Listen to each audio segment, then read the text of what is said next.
Já levantou aqui muitas questões que se calhar importa explicar. Uma delas, a questão da qualidade na China. Sim, a qualidade dos tecidos na China é melhor, por exemplo, do que na Europa? Tânia, nós estamos sistematicamente a correr num erro de linguagem. Uma coisa é o setor que produz tecidos, outra coisa são as confecções. São realidades completamente diferentes, quer em termos tecnológicos, quer em termos de comercialização internacional. Nós estamos bem nos tecidos. Aliás, nós vendemos tecidos para todo o mundo, praticamente, para a China, nomeadamente. As confecções é o outro campeonato, porque as confecções têm, obviamente, outro tipo de necessidades e outro tipo de estratégia, em que quem normalmente domina a estratégia e quem domina quem faz aonde são as distribuidoras. Porque se vir, o que é que se lembra de marcas, de grandes marcas, de grandes vendedores mundiais? Lembra-se da Zara, lembra-se da Mango, só para dizer as espanholas, H&M, lembra-se da Benetton, lembra-se da N. E estas marcas controlam, de certa maneira, uns determinados segmentos de mercado, têm uma cota mundial que lhes permite dizer onde é que eu vou fazer este produto. Foram eles, muitos deles, que vieram a Portugal há 20 anos.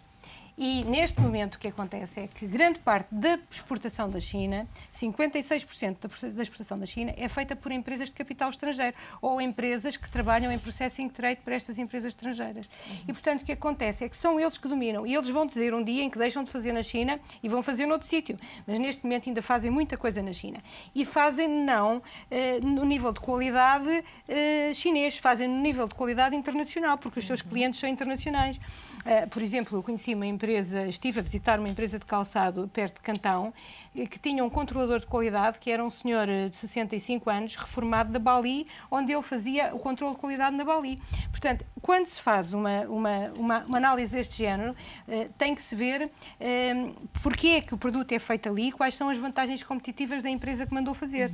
E é por isso que então a Zara, ou a Mango, ou a H&M escolhem a China e não escolhem só a China. Não, também têm coisas. Por exemplo, a Zara faz muita coisa no norte de Portugal. Não fazem só... Porquê? Porque nós também temos algumas vantagens. Em alguns produtos nós temos vantagens, fazemos melhor, fazemos com um preço competitivo e melhor que a China. Além disso, temos uma grande vantagem. Melhor em qualidade, melhor numa coisa muito importante, que é o prazo de entrega. Sabe, por exemplo, que a Zara varia a coleção todas as semanas e, portanto, obviamente há produtos que não pode fazer na China, porque senão não chegavam a tempo. Mas tal como faz em Portugal, significa que faz também em Espanha, em França, na Itália, de acordo com as produções de cada país? Faz, portanto, vê em relação a cada país qual é, digamos, a localização da fábrica, por forma a conseguir cumprir os seus timings de entrega. E, obviamente, isto dá-nos alguma margem e isso tem favorecido também uma evolução do nosso setor de confecção, que reduziu-se substancialmente, porque quando nós dizemos que aumentamos 4% a exportação, ou 2,8% nas confecções e 4% e 3,8% no calçado este ano, só um ano não nos permite ver a tendência, como é óbvio. Portanto, eu fui 10 anos atrás, porque 2001, não é? Fui a 2001 começou a China a entrar, e nestes 10 anos Portugal exportou menos 1.226 milhões de euros. Porque o valor de 2001 é imbatível. É imbatível e importou mais 776 milhões de euros de confecções e calçado, dos dois produtos. Mais de confecções do que de calçado. Portanto, o choque foi maior nas confecções do que no calçado. Vamos esmiuçar mais esses números também. Gostava de ter aqui a sua ajuda. O setor vê com bons olhos o ano de 2010, em que precisamente saiu do vermelho de 2009 nas exportações e exportou cerca de 6%, pouco mais de 6%, com a tal variação entre as confecções e os têxteis. Lá está a questão da indústria ou da mão de obra. Gostava que me fizesse aqui uma análise. É de olhar com bons olhos ou com algumas reticências? Bem, houve uma melhoria em 2010, sem dúvida nenhuma, e a expectativa que existia até agora relativamente a 2011 era ainda de mais alguma melhoria. Pelo menos, de acordo com as opiniões transmitidas pelos industriais em diferentes momentos, havia uma expectativa positiva até agora relativamente a 2011 e eu penso que ainda é possível que 2011 seja um ano razoável para o complexo têxtil e calçado em Portugal.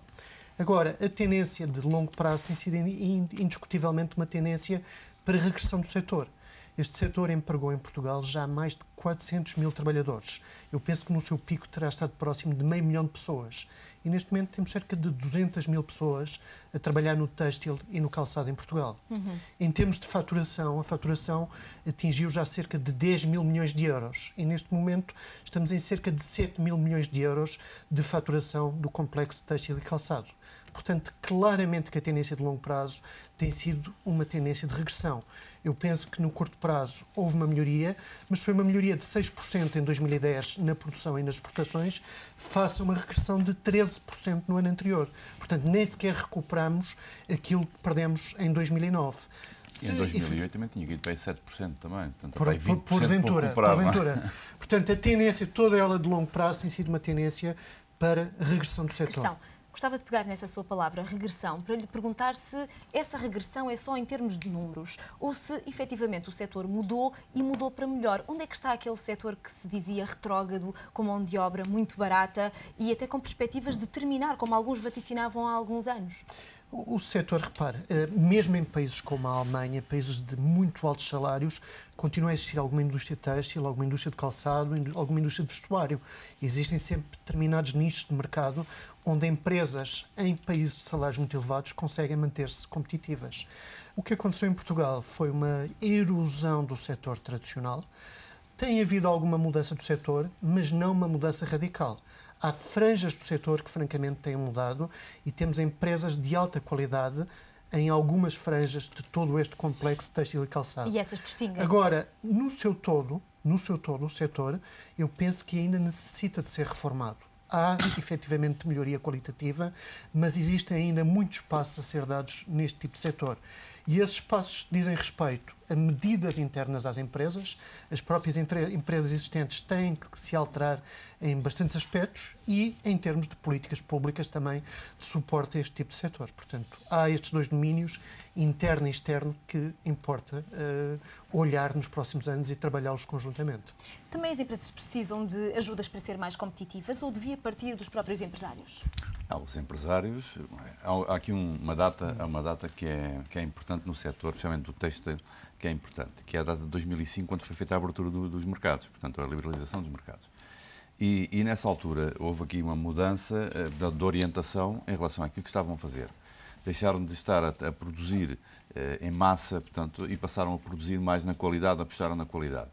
Tanto nessa altura, portanto, com essa ameaça que nasceu com a abertura dos mercados em 2005, o setor desenvolveu um plano estratégico para funcionar de 2007-2013. Portanto, um plano para 7 anos.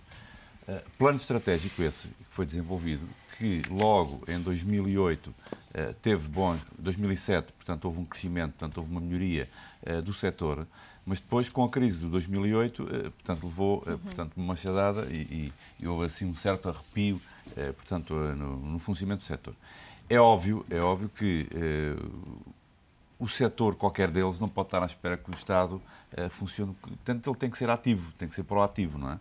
E o setor aí, com esse plano estratégico que fixou 2007, 2013, portanto, estamos agora a meio, deu ao fim e ao cabo a tónica, a orientação do que queria fazer. Não é? Quais são as linhas gerais? As linhas gerais foi apostar numa mão de obra mais qualificada, foi apostar na internacionalização, foi apostar numa maior dimensão. Portanto, uma das características do setor é que é composto por pequenas empresas e, portanto, era necessário criar maior dimensão, até para ter capacidade de presença e exportar com outras condições. Isso aqui também vai um pouco contra a mentalidade nossa portuguesa, quer dizer, portanto, aquelas empresas todas estão naquela zona do Val do Ave, portanto, tudo isso nessa zona, devia haver até alianças estratégicas, colaborações competitivas, até para entrar nos mercados externos, não é? Parcerias, e as pessoas continuam muito fechadas, muito individualistas. Não existe já esse tipo de parcerias, muitas delas já com algumas filiações até na Índia, muito espalhadas pela Ásia, Vietnã, etc. Empresas que, para funcionar, têm que ter esse apoio do outro lado do Atlântico também para poderem ter mais produção. Eu volto novamente àquilo que disse no início. Acho que se há setores onde Portugal se pode orgulhar são estes, do têxteis e do calçado. Veja, por exemplo, Portugal é o segundo país, é o líder quase a nível mundial na área do calçado, no preço à porta da fábrica. Portanto, é um país que tem o maior preço à porta de fábrica, 20 euros para... O maior ou o melhor? O maior. O maior, o que tem o preço mais competitivo, mais forte à saída da fábrica. Estamos a falar, é o mais caro? Sim, o mais caro, Portugal. E ambiciona precisamente assumir a liderança desse setor nos próximos anos e tem beneficiado muito dos investimentos que têm sido feitos no setor, nomeadamente com políticas públicas. Nos últimos anos investiram-se qualquer coisa como 66 milhões de euros nestes setores e agora prevê-se um investimento na ordem dos 60 milhões para investigação e desenvolvimento. E, portanto, eu acho que Portugal tem uma indústria forte. Nós temos que melhorar ainda mais estas ligações às universidades, aos centros tecnológicos. Vejo o Centro Tecnológico do Calçado, São João da Madeira, o CITEV, e começam a aparecer resultados bastante positivos, não só no setor da indústria tradicional, do vestuário, mas, por exemplo, também as ligações a outros segmentos de mercado, nomeadamente ao nível, por exemplo, do desporto. Ainda há pouco tempo nos lembrávamos das 8 medalhas de ouro alcançadas por Michael Phelps nos Jogos Olímpicos de Pequim, utilizando um fato de banho produzido em Passos de Ferreira. E isso obrigou, e aquilo que a Tânia referia, esse fato de banho ou essa confecção sem costura, não apareceu por geração espontânea. Houve 3 anos de forte investimento, nomeadamente com as multinacionais, com a Speedo, com a NASA e com o próprio Instituto de Desporto Australiano. Isso diz bem do espírito que existe. Agora, mas deixa-me dizer, porque aqui alguns aspectos têm que ser melhorados, apesar de tudo, porque estamos a falar de franjas, é como Portugal... Precisamente, eu gostava de perguntar, antes de avançarmos para um outro assunto e fecharmos já esse, gostava de vos perguntar também aqui se estes exemplos são exemplos pontuais e que fazem desta indústria realmente reveladora de bom sucesso, ou se são muito pouco mais que isso, são só exemplos pontuais e que não refletem a realidade de um setor que, na verdade, ainda é um setor pequeno e que, aliás, está a crescer. Eu penso que não se pode encarar pontuais no sentido de casuísticos, pode-se encarar no sentido que o desafio é muito grande, o paradigma vai ter que mudar dos testes normais para cada vez mais testes tecnológicos e inovação, e da confecção de baixo preço para uma confecção de médio alto posicionamento. Essa deve ser a estratégia. Essa deve ser a estratégia. Agora, há empresas que estão mais capacitadas, que têm mais espírito de empreendedorismo, que têm mais capacidade financeira, que têm mais visão do mundo e que avançaram primeiro e conseguiram começar a posicionar-se nestas diferentes estratégias de posicionamento. E há outras que não. Portanto, nós estamos a ver que de 2001, 2005, 2007 foi a grande, quando acabou a cura de multifibras, foi em 2005, mas depois teve mais um prolongamento, que as empresas parece que acordaram nesse dia porque não tinha sido feito nada, quer dizer, toda a gente sabia que aquilo ia acontecer e quando chegou o dia, toda a gente pôs as mãos na cabeça e foi a correr negociar com a China mais um ano ou 2 de proteccionismo. Nada tinha sido feito e, portanto, a grande maioria do setor vai ter dificuldades enormes se não conseguir reconverter-se, ou já está a ter. Agora, há uns que avançam primeiro e há uns que têm mais vantagens que eu estive a referir e esses estão a sobreviver e estão a crescer, e estão a subir e estamos a vê-los, não é? Mas, Fernanda, já voltamos a conversar para conhecer melhor este setor, mas é na segunda parte desta Comissão Executiva. Estamos reunidos a analisar o setor dos têxteis e do calçado. A reunião continua já a seguir. Fico por aí. Até já.